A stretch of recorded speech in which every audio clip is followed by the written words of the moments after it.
मेरे सामाजिक परिवार के सभी सदस्यों और वीडियो देखने वालों को नमस्कार। एक सवाल आप लोग आज सुबह से मुझसे पूछ रहे हैं, जो एक राजनीतिक कहें कि हलचल हो गई है, और वो हलचल ये है कि क्या भारत की जो गांधी परिवार वाली कांग्रेस पार्टी है इसका और जो कम्युनिस्ट पार्टी ऑफ चाइना यानी चीन की कम्युनिस्ट पार्टी है उनके बीच में कोई समझौता हुआ था क्या, एमओयू हुआ था क्या, मेमोरेंडम ऑफ अंडरस्टैंडिंग। और चूंकि इस पर भाजपा के प्रवक्ता ने बयान दे दिया, उसके बाद लगातार चल रहा है, फिर कई लोगों ने सोशल मीडिया पर भी लिखा, तो ये समझना जरूरी है कि क्या ऐसा सचमुच हुआ है या सिर्फ एक ये राजनीतिक हवाबाजी ही है, ऐसे ही आरोप लगा दिया गया, जो अक्सर राजनीति में चलता है कि कुछ भी बोल दिया गया है। तो मैंने जब खबरों को खोजा तो ये समझ में आया कि खबर तो ये है, बिल्कुल सही है। कांग्रेस पार्टी जो गांधी परिवार वाली कांग्रेस पार्टी है और कम्युनिस्ट पार्टी ऑफ चाइना, इनके बीच में बाकायदा एक एमओयू हुआ था, मेमोरेंडम ऑफ अंडरस्टैंडिंग। अब आप एमओयू सुनते हैं तो लगता है जैसे कंपनियों के बीच में होता है, सरकारों के बीच में होता है, ये पार्टियों के बीच में क्या है।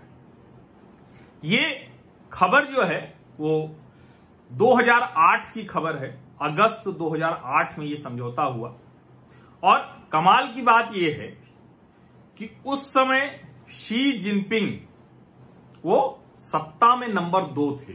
हालांकि उसी वक्त ये लोग मानने लगे थे कि हु जिनताओ के बाद शी जिनपिंग ही चीन की कमान संभालेंगे, ये उसी वक्त तय हो गया था, सब खबरें चलने लगी थी।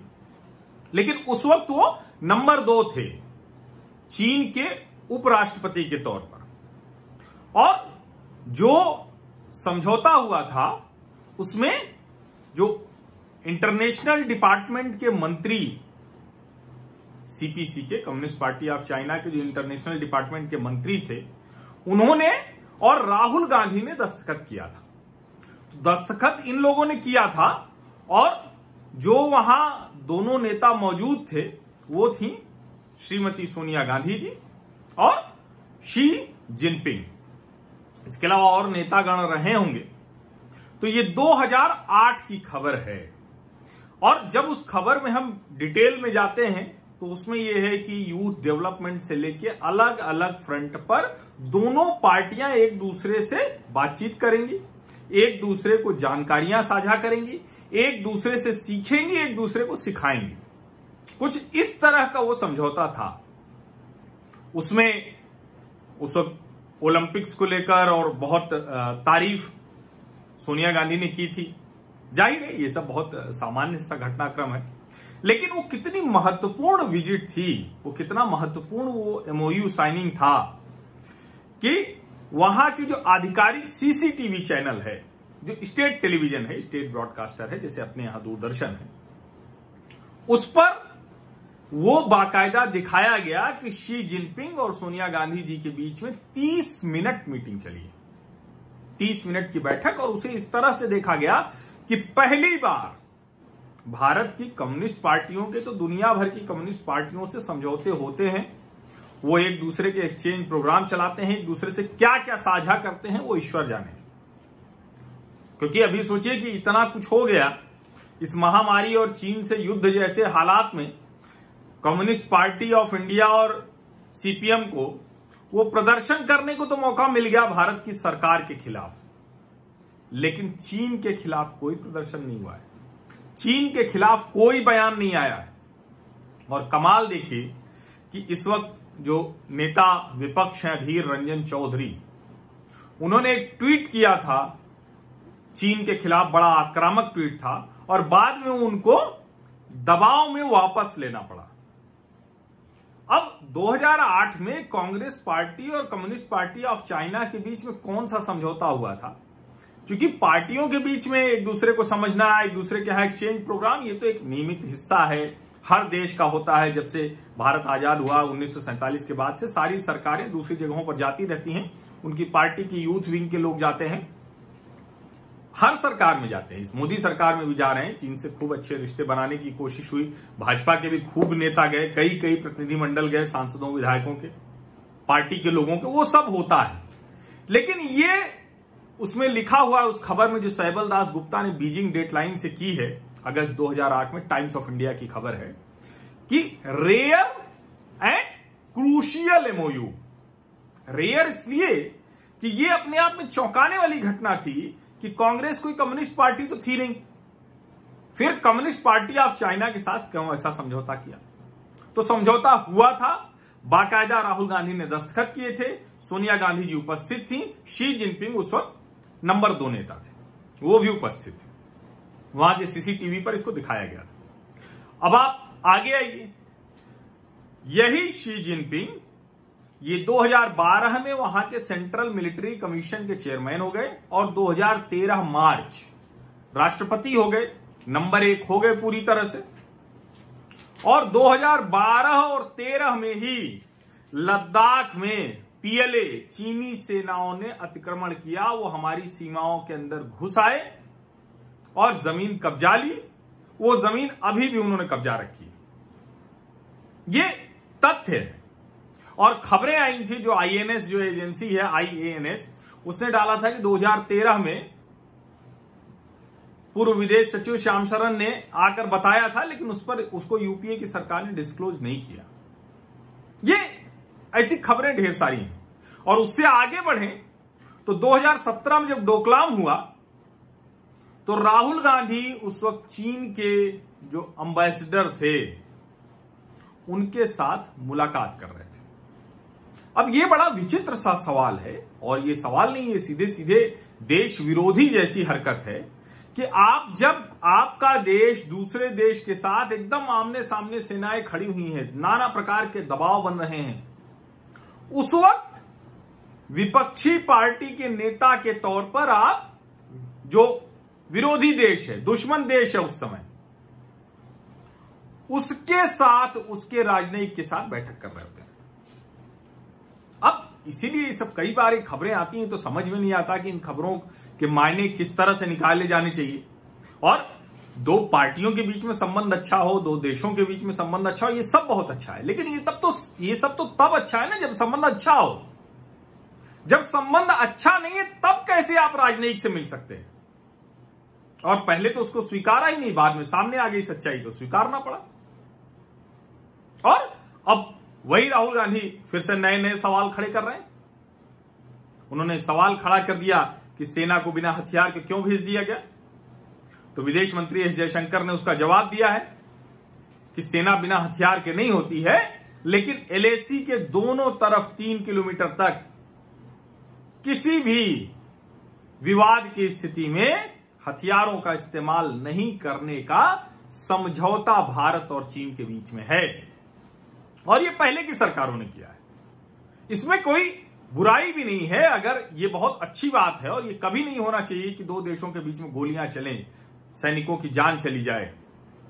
ये बिल्कुल ठीक है कि ऐसा समझौता हो, लेकिन आप इस तरह के सवाल उठाकर हमारे सैनिकों को क्यों ऐसे, मतलब आप क्या क्रिएट करना चाह रहे हैं, क्या बताना चाह रहे हैं, देश में क्या संदेश देना चाह रहे हैं। डोकलाम में हम जीत रहे थे और हम जीत के ही निकले, तब आप जाके चीनी राजनयिक से मिलाते हैं राहुल गांधी जी।